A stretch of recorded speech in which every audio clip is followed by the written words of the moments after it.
Dear aspirants, welcome back on the channel. This is Neelam Gehlot, your reasoning mentor. Thumbnail देख के थोड़ा सा चौके तो होंगे आप लोग कि how to score 45 plus in reasoning section in the IBPS SO examination. आंसर है नहीं हो सकता. क्यों? क्योंकि 45 प्लस मार्क स्कोर करना इस एग्जामिनेशन में डिफ़िकल्ट नहीं, बहुत ज़्यादा डिफ़िकल्ट हो जाएगा. तो कितने मार्क्स हम स्कोर कर सकते हैं उस पर बात करते हैं. हमारा सिलेबस जो रीजनिंग का वो किस तरह से डिस्ट्रीब्यूटेड है, कौन से एरियाज़ है जो बहुत ज़्यादा आपके लिए इंपॉर्टेंस प्ले करेंगे आपके इस एग्जामिनेशन में, कौन से एरियाज़ हैं जिनको हम नहीं छोड़ सकते हैं, और किस तरीके से उसको हमको स्ट्रेटेजाइज करना है, किस एरिया पे कितना टाइम देना है, कितने क्वेश्चंस लगाने हैं, फिर कैसे आगे बढ़ना है. ये सारी चीज़ें आपको डिटेल में आज मैं बताने वाली हूँ. And this is going to be your best strategy for the reasoning section to score your best possible score. तो चलिए आगे बढ़ते हैं, सीधे बात करेंगे अपने इस सेक्शन के बारे में. बट उससे पहले आ जाते हैं कि रीजनिंग की इंपॉर्टेंस है क्या इस एग्जाम में. इस एग्जाम यानी कि हमारा जो IBPS SO एग्जामिनेशन है जो कि 6 डिफरेंट पोस्ट के लिए कंडक्ट करवाया जाता है, जिसमें कि है आपका AFO एग्रीकल्चर फील्ड ऑफिसर, दूसरा है आपका IT ऑफिसर, एंड तीसरा है आपका लॉ ऑफिसर, चौथा है मार्केटिंग ऑफिसर, पांचवा है आपका राजभाषा अधिकारी, छठा है आपका मार्केटिंग ऑफिसर. इनमें से जो पहली 3 पोस्ट यानी कि IT, AFO और साथ ही साथ मैंने बोला लॉ, ये सभी ग्रेजुएट कैंडिडेट भर सकते हैं, लेकिन अपनी अपनी रिस्पेक्टिव फील्ड के हिसाब से. और बाकी के 3 यानी कि मार्केटिंग ऑफिसर, साथ ही साथ राजभाषा अधिकारी, और उसके साथ तीसरा जो है आपका HR ऑफिसर, इसके लिए आपको पोस्ट ग्रेजुएशन का डिग्री रिक्वायर्ड है अपने रिस्पेक्टिव फील्ड्स में. तो ये तो हो गई बात कि कौन इसको फिल कर पाएगा. बाकी अगर आपको प्रॉपर एलिजिबिलिटी देखना है तो उस पर मैंने वीडियो कवर कर रखा है मेरे नाम के साथ, विच इज़ नीलम गहलोत. उसके साथ आप eligibility criteria for IBPS SO type कीजिए, आपको मेरा वीडियो मिल जाएगा, वहां से आपको और क्लैरिटी मिल जाएगी अगर आपको चाहिए तो. अब आते हैं प्रीलिम्स एग्जाम पैटर्न को देखना इसलिए ज़रूरी है क्योंकि आपको ये तो पता हो कि why we are talking so much about reasoning, क्यों है ये रीजनिंग इतना इंपॉर्टेंट. तो देखो, प्रीलिम्स एग्जाम पैटर्न जो आपका है वो आपकी 4 पोस्ट के लिए सेम है, और जो आपकी राजभाषा और लॉ है उसके लिए थोड़ा अलग है. वो कैसे अलग है अभी आपको दिखाऊंगी. हमारा प्रीलिम्स एग्जाम पैटर्न सारी की सारी 6 की 6 पोस्ट के लिए कॉमन आता है. इंग्लिश लैंग्वेज, इंग्लिश लैंग्वेज में 50 क्वेश्चन होंगे लेकिन 25 नंबर का होगा. इंग्लिश का पेपर इंग्लिश में होता है और टाइम आपको इंग्लिश सॉल्व करने के लिए दिया जाएगा 40 मिनट का. ठीक है. दूसरा सेक्शन जो कि है आपका रीजनिंग का सेक्शन, जिसके बारे में हम आज बात करने जा रहे हैं, उसके 50 क्वेश्चन आएंगे, 50 नंबर के आएंगे, तो वेटेज आपका 50 नंबर का है. ये डेफिनेटली इंपॉर्टेंट हो जाता है. पेपर आपका बाइलिंगुअल होगा यानी कि इंग्लिश और हिंदी जो भी भाषा में आपको चूज करना है कर सकते हैं. 40 मिनट का टाइम आपको केवल मिलता है. 40 मिनट का टाइम 50 क्वेश्चन को सॉल्व करने के लिए रीजनिंग के लिए पर्याप्त नहीं है. और IBPS SO का जो पेपर रीजनिंग का आता है वो मॉडरेट आता है. मॉडरेट में कुछ क्वेश्चन आपको आसान लगेंगे. मेजरली जो सेक्शन होगा 80% सेक्शन आपको यहाँ पे मॉडरेट लगेगा, कुछ परसेंटेज आपको इजी लगेगा और कुछ परसेंटेज आपको मोस्ट डिफिकल्ट भी जा सकता है. तो कुछ सेक्शन इजी होगा, ज़्यादातर सेक्शन आपका मॉडरेट होगा, और कुछ सेक्शन आपका वापस से क्या होगा, डिफिकल्ट होगा. उसके बाद क्वांट की बात करें तो क्वांट जो है उसमें 50 क्वेश्चन होंगे, 50 नंबर के होंगे, अगेन बाइलिंगुअल होगा. 40 मिनट का टाइम आपको यहाँ पर भी मिलेगा, और ये भी आपके लिए डिफिकल्ट होगा क्योंकि 40 मिनट में 50 क्वेश्चन क्वांट के सॉल्व कर पाना, जहाँ पे पेपर का लेवल जो है वो डिफिकल्ट, मॉडरेट, डिफिकल्ट, और जिस तरह से मैंने रीजनिंग का डिफाइन किया वैसे ही होता है. और बड़ी बात कि आप तुक्का नहीं लगा सकते, गेस वर्क नहीं कर सकते. There is a 1/4 negative marking, और नेगेटिव मार्किंग अपने आप में काफी इंपैक्टफुल होती है. ये बहुत ज्यादा इंपैक्ट डालती है आपके स्कोर्स पे.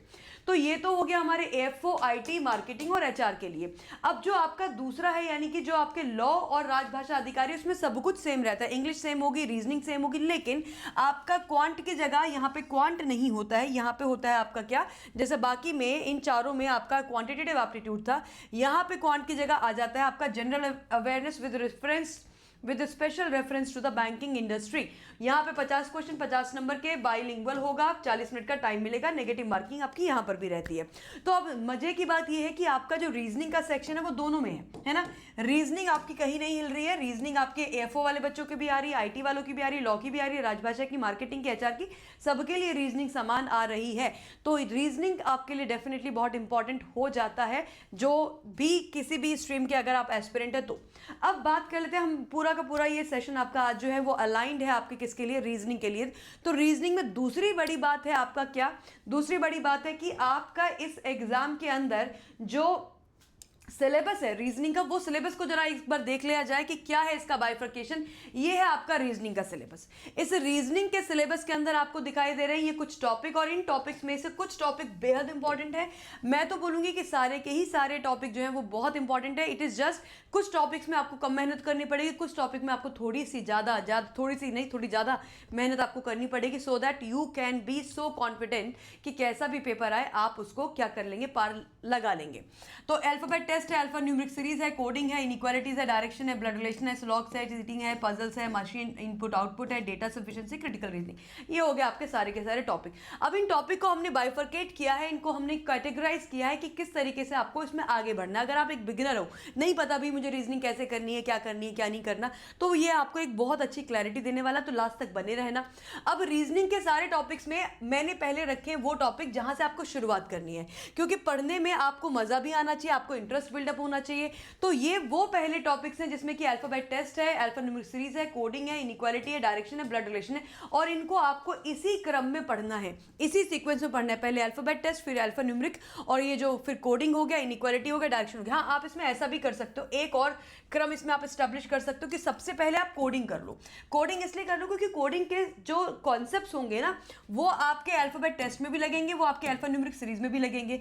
तो कोडिंग कर लोगे तो आपको ये टॉपिक पढ़ने में थोड़ी और सहूलियत, थोड़ा और फिजिबिलिटी आपको मिल जाएगी। तो पहले कोडिंग से शुरू कर लो, फिर दूसरे नंबर पे अल्फाबेट टेस्ट, तीसरे पे अल्फा न्यूमेरिक सीरीज, फिर आ जाओ अपने इनइक्वालिटी पे, फिर आ जाओ अपने डायरेक्शन पे, फिर आ जाओ अपने ब्लड रिलेशन पे। ये 6 के 6 टॉपिक वो टॉपिक है जिनको आप इजीली मास्टर कर सकते हो, इजीली जिनको कवर किया जा सकता है, और जिनमें कॉन्फिडेंस भी आप एक हाई लेवल का गेन कर सकते हो। कैसे करोगे वो मैं अभी आपको आगे बताने वाली हूं, किस तरीके से आप इसको पढ़ने वाले हैं। ठीक है, ये सीक्वेंस है और ये इजीली मास्टर करने वाले टॉपिक है, इनको आपको बहुत बढ़िया से कर लेना है, मतलब इसमें कोई चूक हमें नहीं रखनी है। अब आते हैं दूसरे, अगला जो एरिया है वो एरिया जहां पे आपको प्रैक्टिस बहुत ज्यादा करनी पड़ेगी, यानी कि प्रैक्टिस आपको इस लेवल की करनी पड़ेगी कि अगर एग्जाम है तो एग्जाम के कम से कम 4 दिन पहले तक आप इन टॉपिक्स को बार बार सॉल्व कर रहे होंगे। आप इसमें कॉम्प्लेसेंट फील नहीं कर सकते कि भाई मैंने तो पढ़ लिया था, मैंने तो कर लिया था, बस हो गया। नहीं, इसकी प्रैक्टिस आपको एग्जाम के 2-3 दिन पहले तक लगातार करनी पड़ेगी, because they will demand high practice. इसमें जितना प्रैक्टिस करोगे उतना निखरते चले जाओगे, और यहाँ पे प्रैक्टिस रुकनी नहीं चाहिए। ये है वो आपके area, seating, puzzle, machine input output and data sufficiency. एक बात मैं आपको और बताना चाहती हूँ, रीजनिंग के पूरे 50 नंबर के पेपर में से, इस 50 मार्क्स में से seating, puzzle, machine input output और डेटा सफिशिएंसी को मिला के आप ये मान के चलिए कि अगर 2 सेट सीटिंग के आगे, 2 सेट पजल के आगे, एक सेट का मतलब 5 क्वेश्चन होता है, 2 और 2 4 सेट का मतलब आपके मिनिमम 20 क्वेश्चन तो मिनिमम आपके सीटिंग और पजल से ही आ गए। एक सेट आपका इनपुट आउटपुट का आता है तो 5 क्वेश्चन यहां पे आ गए, और एक सेट आपका डेटा सफिशिएंसी का अगर आता है तो 5 क्वेश्चन, जरूरी नहीं कि 5 आए, 3 से 4 भी आ सकते हैं, 4 से 5 भी आ सकते हैं। तो अगर ये रहा तो ये दिस इज अ मिनिमम। यहाँ पे 20 क्वेश्चन सीटिंग और पजल के हो गए, क्योंकि मैंने यहाँ पे जो 2 और 2 लिखा है ये सेट है। एक सेट सीटिंग का 5 क्वेश्चन कंटेंट करता है, सिमिलरली एक सेट पजल का अगर आएगा तो उस पर बेस 5 क्वेश्चन होंगे, यानी कि अगर आपने एक सेट को सॉल्व किया तो आप 5 क्वेश्चन सॉल्व कर सकेंगे। तो 20 क्वेश्चन यहां से हो गए, 5 और 5 10 क्वेश्चन यहां से हो गए। आप ये मान के चलिए कि आपके पेपर में अगर ये सारी चीजें इस तरह से आती हैं तो कम से कम टोटल मिनिमम ऑफ 30 मार्क्स, ठीक है, टोटल मिनिमम ऑफ 30 मार्क्स या 30 क्वेश्चन जो मैं बोल रही हूं वो आपके इस एरिया से आता है। तो आप इस एरिया को ना तो छोड़ सकते हो, इस एरिया को केवल आप बढ़िया से प्रैक्टिस कर सकते हो। यहां पे कोई और दूसरा ऑब्जेक्टिव होना नहीं चाहिए, कोई और डाउट रखना भी मत दिमाग में, ठीक है। अब आते हैं हाईली कॉन्सेप्चुअल एरिया।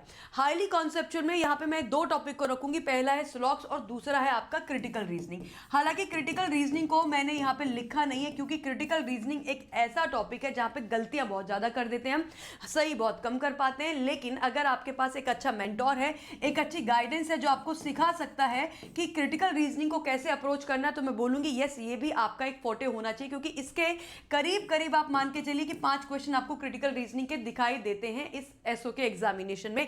स्लॉग्स के क्वेश्चन कितने आ जाते हैं? स्लॉग्स के करीब आपके 5 क्वेश्चन आपको स्लॉग्स के दिखाई देते हैं इस एग्जाम के अंदर, ठीक है। यहां तक सारी बात क्लियर हो गई।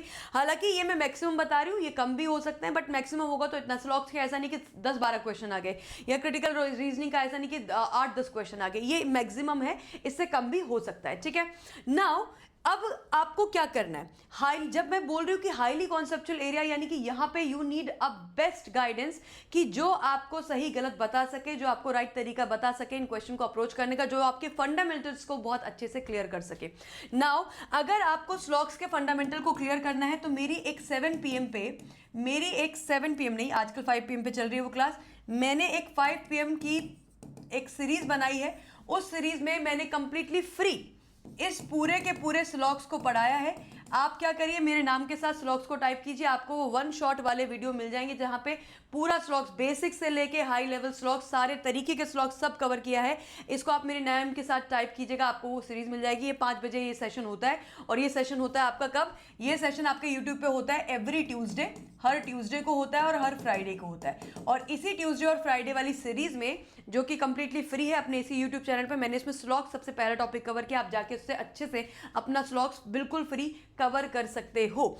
ठीक है, चलिए अब आगे बढ़ते हैं। अब ये तो मैंने आपको टॉपिक्स का बाइफर्केशन कर दिया। अब क्या है कि टाइम डिवाइड कैसे करें, तो टाइम डिवाइड मैंने अपनी अंडरस्टैंडिंग के हिसाब से, because I am the reasoning faculty, तो उसके हिसाब से कि एक बच्चे को कितने टाइम में, मतलब यहाँ पे मैंने मैक्सिमम टाइम दिया है, ठीक है। हाँ, अब अगर, लेकिन कई बार हमारी ग्रास्पिंग जो पावर है वो डिपेंड करती है इंडिविजुअल पर।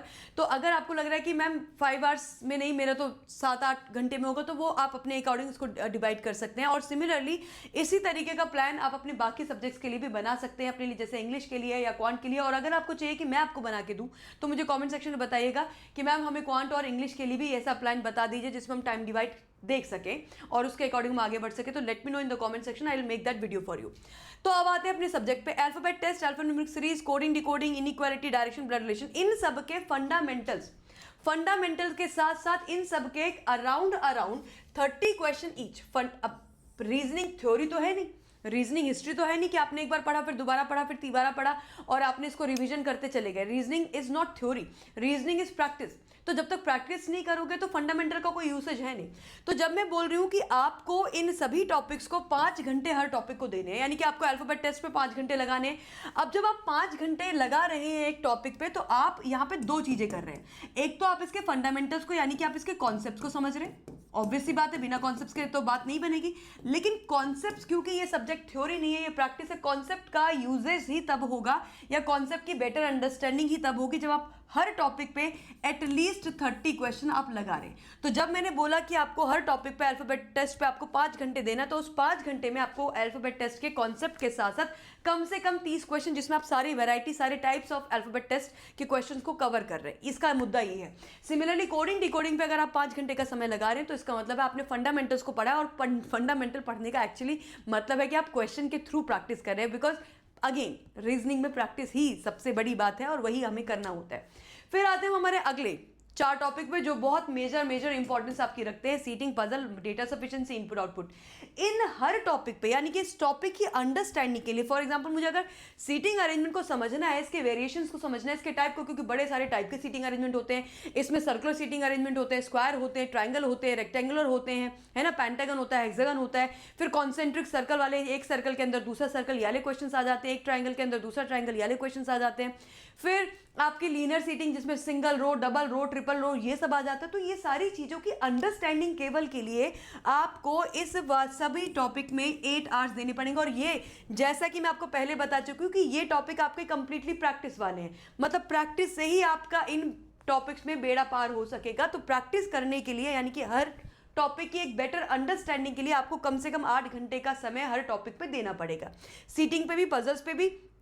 अब आप बोलोगे मैम पजल में क्या है? पजल में डिफरेंट टाइप्स की पजल्स है। डेटा अरेंजमेंट है, बॉक्स बेस्ड है, फ्लोर पजल है, स्केड्यूल पजल है, देन ईयर और ये वाली पजल्स आती हैं। देन फ्लोर पजल के अंदर बड़े सारे वेरिएशन है, जिसमें फ्लैट्स आ जाते हैं, जिसमें बिल्डिंग्स आ जाती हैं। तो सबकी वेरिएशन, अब मिसलेनियस पजल आ गई है ना। तो इस तरह की जब पजल्स को आप कम से कम हर पजल के 5 सेट तो लगाओगे ना, तो उसमें आपको 8 घंटे का टाइम देना पड़ेगा। इसी तरीके से मशीन इनपुट आउटपुट की बड़ी सारी वेरिएशन है।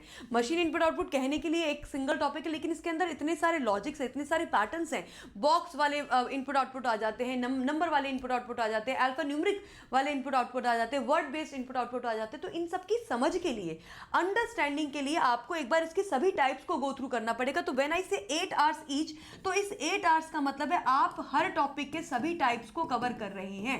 हर टॉपिक के सभी टाइप्स को केवल देख के कवर नहीं कर रहे हैं, हमें पढ़ना नहीं है, हमें क्या करना है, हमें सॉल्व करना है। तो हर टाइप को कवर करते हुए कम से कम हर टाइप के आप कम से कम 5-5 क्वेश्चन लगा रहे हैं, तब जाके आपको इतना टाइम इसमें लगेगा। डेटा सफिशिएंसी एक ऐसा टॉपिक, अच्छा इन सभी टॉपिक में सबसे लास्ट में आप डेटा सफिशिएंसी कीजिएगा।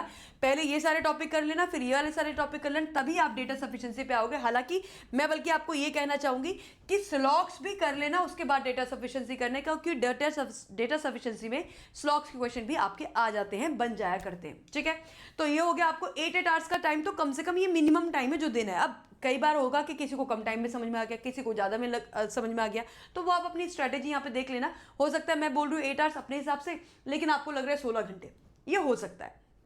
तो अकॉर्डिंगली आप अपनी स्ट्रैटेजी को इंप्रोवाइज कर लेंगे। ठीक है, अब आता है हमारा अगला टॉपिक विच इज स्लॉक्स। स्लॉक्स को जैसे कि मैंने बोला कि स्लॉक्स और क्रिटिकल रीजनिंग ये दोनों ही टॉपिक क्या है, ये दोनों ही टॉपिक अत्यंत आपकी एक मेंटरशिप डिमांड करेंगे, उसी के साथ ये करिएगा। कोई ऐसा आपका बड़ा है जो आपको गाइड कर सकता है, जिसने खुद एग्जाम निकाला है, कोई आपका मेंटर, कोई आपकी फैकल्टी, कोई आपका कजिन है, कोई आपका फ्रेंड है जिसने एग्जाम निकाला है, जिसको पकड़ है इन टॉपिक पे, वो आपको अगर आपको मिल जाता है तो बहुत अच्छी बात है, वरना ये प्रॉब्लमेटिक हो सकते हैं।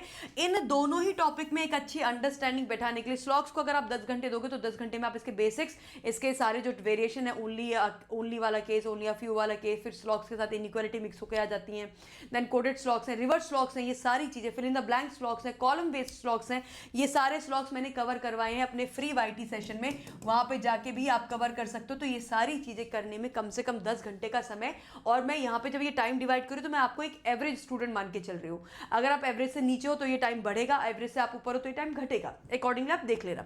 सिमिलरली क्रिटिकल रीजनिंग में मैं बोलूंगी आपको शायद थोड़ा ज्यादा टाइम लगेगा।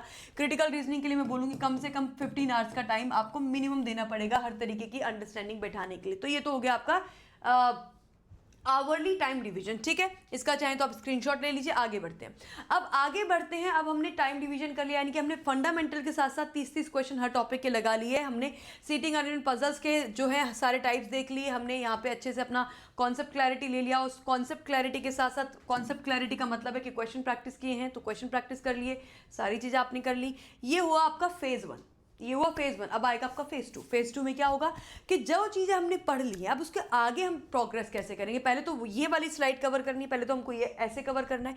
जब ये ऐसे कवर हो जाएगा उसके बाद क्या होगा कि ये जो टॉपिक है अब तक आपके ऐसे हो चुके होंगे कि आपने पूरा फंडामेंटल 5-5 घंटे दे दिए, या जितना भी टाइम आपको लगा वो आपने दे दिया।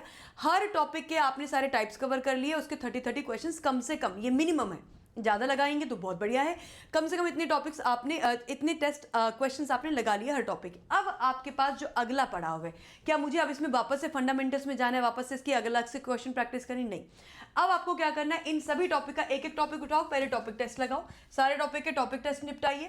जब सभी टॉपिक्स के आपके टॉपिक टेस्ट निपट जाएंगे, इसके भी और इसके भी, उसके बाद आप इनके आएंगे सेक्शन टेस्ट पे और मॉक टेस्ट पे। यानी कि इन टॉपिक्स को आपने एक बार अगर यहाँ इस पैटर्न पे कर लिया है, इस पैटर्न पे करने के बाद वापस से आपको इसको डीप में जाके पढ़ने की जरूरत नहीं पड़ेगी। अब आपके इन टॉपिक्स के रिवीजन या इनकी प्रैक्टिस कब होगी? जब आप टॉपिक टेस्ट लगाएंगे। हर टॉपिक का टॉपिक टेस्ट लगाइए। जब आप सेक्शनल टेस्ट लगाएंगे, सेक्शनल टेस्ट क्या है? जो रीजनिंग आपकी 50 क्वेश्चन की आ रही है, उस 50 क्वेश्चन का पूरा एक सेट आता है, उसको हम सेक्शनल टेस्ट बोलते हैं, उसको लगाएंगे, तभी आपके टॉपिक्स रिवाइज होंगे, प्रैक्टिस होगी। और फाइनली जब आप मॉक्स लगाएंगे तब आपके ये टॉपिक्स रिवाइज होंगे, यानी कि इनकी फाइनल प्रैक्टिस होगी। उसके बाद सीटिंग, पजल और मशीन इनपुट आउटपुट और डेटा सफिशिएंसी, इसके लिए तो मैंने आपको स्टार्टिंग में बोला कि ये वो टॉपिक नहीं है जो आपने एक बार फंडामेंटल, यानी कि अगर आपने इसको इस तरीके से कवर कर भी लिया है, फिर भी ये आपके लास्ट तक बने रहेंगे, है ना। यहाँ पे तो हमने एक अंडरस्टैंडिंग बैठाई थी, सारे टाइप समझे थे, उनके क्वेश्चंस लगाए थे, थोड़ा हमने इसको यूज टू हम हुए। अब हमें क्या करना है? अब हमें इन टॉपिक्स को डेली आप ये process, topic test, section test, mock test में तो ये आएंगे ही आएंगे, ऑब्वियसली बात है। टॉपिक टेस्ट तो आपको इनके भी लगाने हैं। जब सेक्शनल टेस्ट दोगे तो उसमें ये टॉपिक भी होंगे, जब मॉक टेस्ट दोगे तो उसमें ये टॉपिक भी होंगे। तो ये प्रोसेस तो यहाँ पे करी ही जाएगी, but at the same time इस सब प्रोसेस के अलावा आपको कोई भी 2 टॉपिक हर दिन करने हैं। सपोज आपने क्या कर लिया, सीटिंग और पजल एक दिन ले लिया, मंडे को ले लिया, ट्यूसडे को आपने मशीन और डेटा सफिशिएंसी ले लिया, फिर वेंसडे को आपने सीटिंग और पजल ले लिया, और थर्सडे को आपने मशीन, इनपुट आउटपुट और डेटा सफिशिएंसी, ऐसे ऑल्टरनेट डेज पे कर सकते हो। तो कोई भी 2 टॉपिक अपनी चॉइस का आप लीजिए, और उसका कम से कम मिनिमम क्राइटेरिया मैंने यहाँ पे लिखा है कि 2 सेट आपको हर दिन लगाने हैं एग्जाम तक।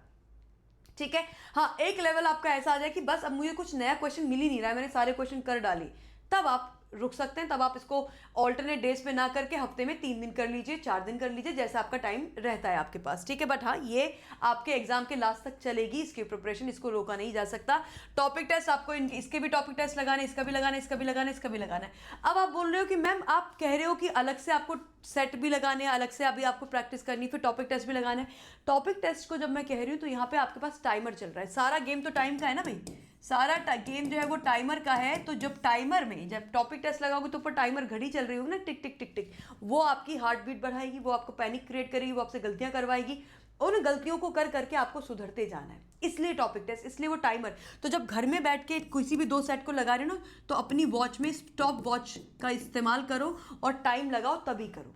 धीरे धीरे अपने टाइम को रिड्यूस करो, क्योंकि सारा गेम स्पीड का है। एक बार फंडामेंटल्स क्लियर हो गए तो सारा का सारा गेम आपकी स्पीड का है। ये ध्यान रखिए कि मुझे 50 क्वेश्चन को करने के लिए केवल 40 मिनट का टाइम मिला है, मुझे 50 क्वेश्चन को करने के लिए 50 मिनट का टाइम भी नहीं मिला है, ठीक है। फिर आगे हमारे स्लॉग्स और आपके वही क्रिटिकल रीजनिंग वाले इस एरिया पे। तो उस एरिया में आपको कम से कम स्लॉग्स का जब फंडामेंटल्स आपने समझ लिया, यानी कि जब 10 घंटे के टाइम में आपने स्लॉग्स को समझा, ऑब्वियसली स्लॉग्स को समझते वक्त भी आपने उसके क्वेश्चंस को लगाते हुए ही स्लॉग्स को समझा होगा। और फिर एक बार समझने के बाद, यानी कि एक बार जब आपने 10 घंटे का टाइम दे दिया है इस पे स्लॉग्स पे, अब आपको क्या करना है, अब इसके अलग से आपको प्रैक्टिस लगानी, कितनी, 50 क्वेश्चन की। यहाँ पे आप अलग से 50 क्वेश्चन की प्रैक्टिस कर लीजिए। इसमें सारे होने चाहिए, बेसिक टाइप भी होने चाहिए, इसमें आपके कोडेड वाले भी होने चाहिए, इसमें आपके जो है कॉलम बेस्ड भी होने चाहिए, इसमें आपके ओनली अ फ्यू वाले भी होने चाहिए, ओनली वाले भी होने चाहिए, इनइक्वालिटी के साथ मिक्स जो आता है वो भी होने चाहिए। सब मिला जुला के आप जो है हर तरीके के 5 से 10 क्वेश्चन लगाइए। टोटल 50 क्वेश्चन का सेट एक आप वापस से कवर करिए। हो सकता है एक 1 गो में करोगे, बहुत मजा आएगा, क्योंकि उस 1 गो में आपको सब पता चल जाएगा कि आपने कितना इसमें सही काम कर रहे हैं, कहाँ पे गलतियां हो रही, कहाँ पे गलतियां नहीं हो रही हैं, कौन सा एरिया आपका बिल्कुल दुरुस्त है, बढ़िया है, परफेक्ट है, कोई आगे इसमें और करने की जरूरत नहीं है, राइट। कहाँ पे आपका आंसर सही तो आ रहा है लेकिन टाइम बहुत लग रहा है, कहाँ पे आपका आंसर ही नहीं आ रहा है, कहाँ पे आप कॉन्सेप्ट में ही गड़बड़ कर दिए, है ना। तो इससे क्या होगा, आपको एक रिदम मिलेगी। और ये जब आप 50 क्वेश्चन का एक सेट लगाएं तो अपना टाइमर ऑन जरूर रखिएगा, ठीक है। और फिर आप इसको कहाँ रिवाइज करेंगे, वही टॉपिक टेस्ट में, सेक्शन टेस्ट में, मॉक टेस्ट में, ठीक है। डन हो गया इतना। चलो, इतना अगर मैंने कर लिया तो मैं बहुत बढ़िया इस समय फील कर रही हूँ अपने रीजनिंग सेक्शन को लेके।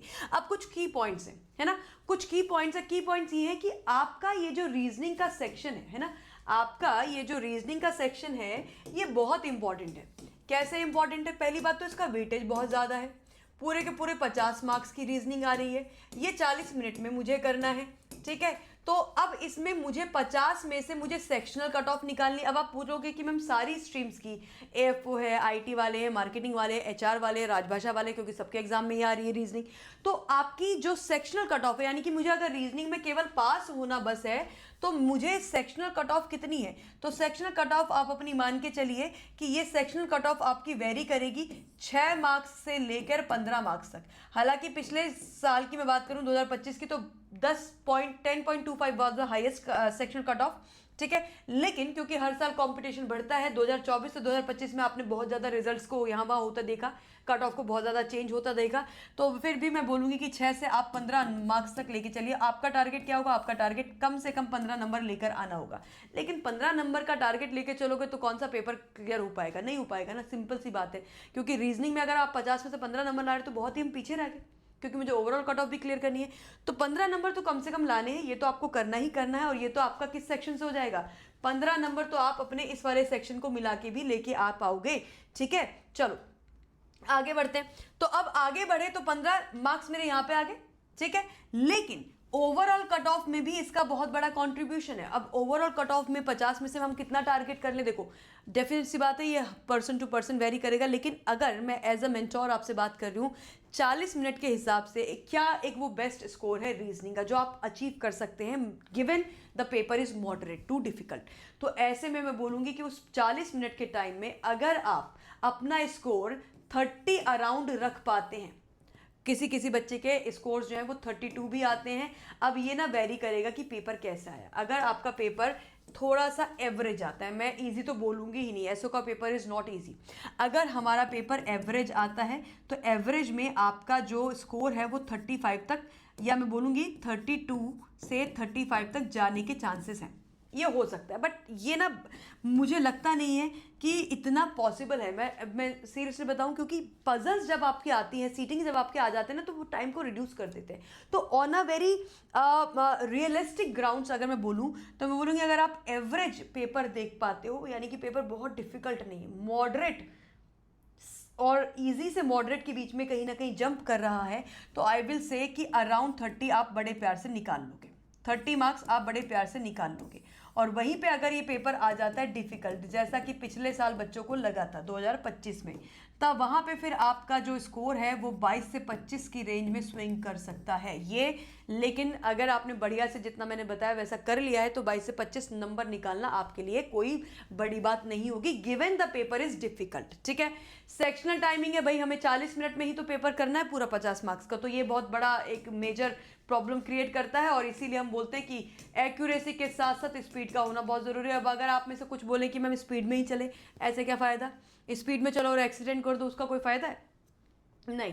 तो accuracy first then speed, but बिना स्पीड के केवल एक्यूरेसी से भी काम नहीं चलेगा, तो एक्यूरेसी के साथ स्पीड आपको लगानी ही पड़ेगी, और स्पीड केवल और केवल प्रैक्टिस से आएगी। और फाइनली एक और बड़ा जो गेम चेंजर है वो है आपकी नेगेटिव मार्किंग, क्योंकि 1/4 नेगेटिव मार्किंग है। मैंने अगर 4 क्वेश्चन गलत कर दिए तो मेरा एक पॉजिटिव मार्क्स में से कट जाएगा, मेरा 1 नंबर निकल जाएगा। अब यहाँ पे कई बच्चों को लगता है कि मैम 4 क्वेश्चन गलत करने पे 1 ही नंबर तो कटेगा, कौन सी बड़ी बात है, बहुत बड़ी बात है।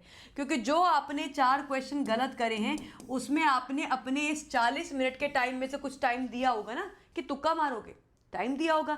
तो 40 मिनट के टाइम में से जब आपने 4 क्वेश्चन में, अगर आपने हर क्वेश्चन पे 2 मिनट का टाइम भी दिया था, तो आपने 8 मिनट्स लूज कर दिए अपने पेपर के। तो 8 मिनट आपके गए, उस 8 मिनट में आप हो सकता है कोई पजल बना सकते थे, कुछ और कर सकते थे, कुछ इजी कुछ कर सकते थे जिसमें आपको पॉजिटिव मार्क्स मिलते। 8 मिनट का आपका लॉस हो गया। 4 क्वेश्चन जो आप सोच रहे थे कि मैंने 4 क्वेश्चन कर लिए, जो गलत निकले बाद में, उन 4 क्वेश्चन का लॉस हो गया। और साथ ही साथ आपका 1 मार्क्स और कट गया। आपके 20 अगर पॉजिटिव मार्क्स आ रहे थे तो अब 20 की जगह अब आपके 19 मार्क्स रह गए, 19 मार्क्स रह गए। तो नेगेटिव मार्किंग को कोई भी लाइटली मत लेना। तो जब आप टेस्ट लगाओगे, जब आप सेक्शनल टेस्ट लगाओगे, जब आप मॉक टेस्ट लगाओगे, जहाँ जहाँ पे आपके नेगेटिव्स आ रहे हैं उसको अच्छे से एनालाइज कीजिए, देखिए कहाँ गलती कर रहे हैं। जल्दीबाजी में गलती कर रहे हैं, कॉन्सेप्ट क्लैरिटी नहीं है इसलिए गलती कर रहे हैं, या छोटे छोटे एरर्स कर दे रहे हो, या पढ़ने में गलती कर रहे हो। कई बार हम जल्दी जल्दी पढ़ लेते हैं, लिखा कुछ हमने पढ़ कुछ और लिया, क्योंकि हमने पहले से अज्यूम कर रखा था कि ये वाला क्वेश्चन में तो यही पूछा जाता है। तो you have to very deeply, you will have to analyse कि मेरी गलतियां कहाँ हो रही, क्योंकि गलतियों को आपको रिस्ट्रिक्ट करना पड़ेगा, कम करना पड़ेगा। ये बहुत ज़्यादा ज़रूरी पैरामीटर है। ये सारी बातें आपको टाइमली मैं पहुंचा रही हूँ, टाइमली आप तक आ रही हैं ये बातें। आप कहीं ना कहीं इस बात को लकी महसूस कीजिए कि ये जो गलतियां हम बिल्कुल एग्जाम में जाके करते हैं वो आपको पहले बताई जा रही, तो इसको लाइटली मत लो। इन पॉइंट्स पे आपको काम करना है, ठीक है। तो I think this is the best strategy reasoning subject के लिए। बाकी यूट्यूब पे मेरी फ्री क्लास चलती है, और यूट्यूब पे मेरी जो फ्री क्लास चलती है वो हर ट्यूसडे होती है, हर फ्राइडे होती है, और ये क्लास होती है आपकी एट 5 PM। आप इस क्लास में जुड़कर भी अपनी रीजनिंग को बेहतर कर सकते हो, अगर आपके फंडामेंटल्स क्लियर है तो। क्योंकि ये क्या है, ये प्रैक्टिस क्लासेस है, ठीक है। स्लॉग्स इसमें आप जाके पढ़ सकते हो, राइट। तो ये सारी स्ट्रैटेजी थी। और इसके साथ साथ गाइज, अगर आपको लग रहा है कि मैम मेरे फंडामेंटल क्लियर नहीं है, तो आपके पास ये सही समय है। अपने इसके IBPS SO के फ्रेश बैचेस शुरू किए जा रहे हैं 13 मार्च से। 13 मार्च से ये सभी बैचेस आपके शुरू हो रहे हैं। आप चाहें तो इन बैचेस में आ सकते हैं। मार्केटिंग ऑफिसर का, HR का, लॉ का, IT ऑफिसर का, सारे बैचेस आपके 13 मार्च से शुरू किए जा रहे हैं। Join these batches. अगर आपको लगता है कि मैम हमारा फंडामेंटल्स बहुत ढीला पड़ा है, या हमको फंडामेंटल्स आते ही नहीं है, तो please join the batches. Risk मत लो इस चीज़ में, और ये डिस्काउंट कोड यूज़ कर लेना, इसमें आपको मिल जाएगा मैक्सिमम डिस्काउंट, आपको पूरी फीस नहीं देनी होगी।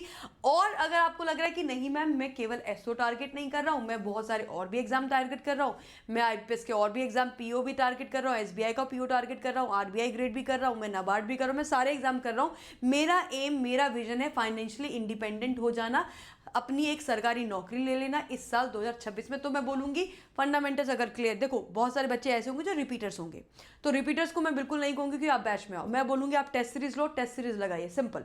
आपको बार बार सेम कॉन्सेप्ट पढ़ पढ़ के आप आगे नहीं बढ़ पाएंगे। आप टेस्ट लगाइए, आप देखिए आपकी कमियाँ कहाँ हैं, एनालाइज कीजिए, और उसके बाद उस पर सुधार कीजिए। फंडामेंटल्स में प्रॉब्लम आ रही है, इसको जाकर रिवाइज करिए, प्रोवाइडेड आपने सही जगह से सही तरीके से फंडामेंटल्स को कवर करा है तो।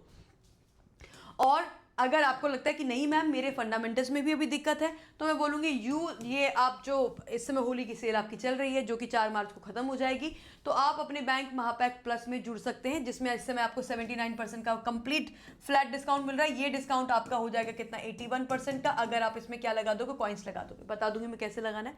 और साथ में आपको महापैक्स में मिल रही है डबल वैलिडिटी, ठीक है, और उसके साथ साथ मिल रहा है आपको 3 महीने की एक्स्ट्रा वैलिडिटी। तो बेसिकली 6 महीने का महापैक हो जाएगा आपका 15 महीने का। क्यों? क्योंकि वैलिडिटी डबल हो रही है 6 से 12 और 3 महीने एक्स्ट्रा, तो 15 महीने। डिस्काउंट कोड आप लोगों की स्क्रीन के नीचे चल रहा है, और ये आपको जो ऑफर मिल रहा है ये सभी के सभी महापैक्स पे मिल रहा है, सभी के सभी महापैक्स पे मिल रहा है। तो इसको जाके ज्वाइन कर लीजिए। कैसे ज्वाइन करना है और क्यों ज्वाइन करना है महापैक को? क्योंकि महापैक के अंदर बैंकिंग और इंश्योरेंस के सभी एग्जाम्स पढ़ाए जाते हैं, प्रीलिम्स, मेंस और इंटरव्यू। आप सारे बैचेस कर पाओगे, सारी लाइव क्लासेस कर पाओगे। साथ में आपको रेगुलेटरी बॉडी के जितने भी यहाँ पे एग्जाम्स लिखे सबको करवाया जाएगा। इसमें आपका IBPS SO भी आ गया, इनका प्रीलिम्स, इनका मेंस, इनका इंटरव्यू सब इसी महापैक के अंदर। आपको अलग से कोई और बैच लेने की जरूरत नहीं पड़ेगी। This is the discount code. और आगे बढ़िए, महापैक लेते हो तो महापैक के और अन्य फायदे क्या है? सारी की सारी टेस्ट सीरीज मिलेंगी, लाइव बैचेस मिलेंगे, टॉप क्वालिटी आपको ई बुक्स मिल जाएंगी, डाउट सॉल्विंग सेशन मिलेंगे, पेड के बच्चे हो तो डाउट सॉल्विंग मिलती है, रिकॉर्डिंग वीडियोस आपको मिलेंगे ही मिलेंगे। तो चॉइस आपकी है कि मुझे एक एग्जाम टारगेट करना है तो एसओ का बैच ज्वाइन करो, more than one exam target करना है तो महापैक को ज्वाइन करो। महापैक में ये है कि आप 15 महीने के लिए आपको अब अपना कुछ और देखने की जरूरत नहीं है, आप केवल महापैक के थ्रू अपना एग्जाम में सेलेक्ट हो जाइए, ठीक है। करना क्या होगा, हाउ डू वी एनरोल? तो एनरोल करने के लिए आपको जाना है अड्डा की एप्लीकेशन पे, जिसको डाउनलोड करने का लिंक इस वीडियो के डिस्क्रिप्शन में लगाया गया। वहां पे जाइए, अड्डा की एप्लीकेशन कुछ ऐसी दिखाई देगी, फिर जाइए ऑल कोर्स टैब में, कोर्स टैब यहाँ पे आपको दिखाई देगी। इसमें आप सेलेक्ट कर लीजिए रेगुलेटरी बॉडी। रेगुलेटरी बॉडी आपको यहाँ दिखाई देगा, ये IBPS SO, ये बैंक महापैक है। एक बार इसको हम दिखा भी देते हैं आपको कि किस तरीके से आप इसमें ज्वाइन कर सकते हैं। तो हमें जाना है कहाँ? हमें जाना है अड्डा 24/7 की एप्लीकेशन पे। इसको क्लिक कीजिए, यहाँ पे अड्डा 24/7 की एप्लीकेशन आप डाउनलोड कर लेना आप लोग, क्योंकि डाउनलोड करोगे तो आपको कॉइन्स मिलेंगे, कॉइन्स मिल जाएंगे तो आपका और क्या हो जाएगा, आसान हो जाएगा, फीस आपकी और कम हो जाएगी। यहाँ जाइए IBPS SO में, जैसा कि मैंने बताया ये आपके 13 मार्च से ये बैचेस शुरू हो रहे हैं। यहाँ पे जाकर व्यू ऑल करोगे, सारे बैचेस मिल जाएंगे। बैंक महापैक प्लस में भी आपका ये बैच इंक्लूडेड है। ये सभी बैचेस IBPS SO के आपके बैंक महापैक के अंदर भी हैं और आपके रेगुलेटरी बॉडी के महापैक के अंदर भी हैं। आपको जो सही लगे वो कर सकते हैं अपनी चॉइस के हिसाब से। और अगर मैं यहाँ पे बैच में जाके क्लिक करती हूँ, फॉर एग्जांपल मैं जो लॉ का बैच लेना है तो मैं जाके यहाँ पे करूँगी बाय नाउ। बाय नाउ करने के बाद मैं यहाँ पे लगा दूंगी डिस्काउंट कोड। डिस्काउंट कोड आप लोगों की स्क्रीन के नीचे चल रहा है, कीजिए अप्लाई और कीजिए इसको एनरोल। 2519 में आपको ये बैच मिल जाएगा। वैलिडिटी इसकी होगी, अगर आप केवल बैच लोगे तो 1 साल के लिए वैलिड होगा, 12 महीने के लिए वैलिड होगा। डिस्काउंट कोड मैं यहाँ पे लिख देती हूँ, आप लोगों की स्क्रीन के नीचे भी चल रहा है। एंड आप सभी को wishing you all a very very happy Holi. I hope कि आपने अच्छे से ये फेस्टिवल एंजॉय किया होगा। बट याद रहे कि हम एस्पिरेंट्स के फेस्टिवल तभी एंजॉय हो पाते हैं जब हम एक गवर्नमेंट जॉब, एक नौकरी में हम आ चुके हैं। आई एम श्योर ये ऐसा आप भी फील करते होंगे। तो अपना बेस्ट कीजिए। आप तैयारी पेड बैच से कर रहे हैं, महापैक से कर रहे हैं, अपने आप से कर रहे हैं, यूट्यूब से कर रहे हैं, जहाँ से भी कर रहे हैं, start your preparation. All the very best guys. बाकी कोई भी डाउट है, कुछ भी कंसर्न है, let me know in the comment section. I will be happy to answer. Thank you.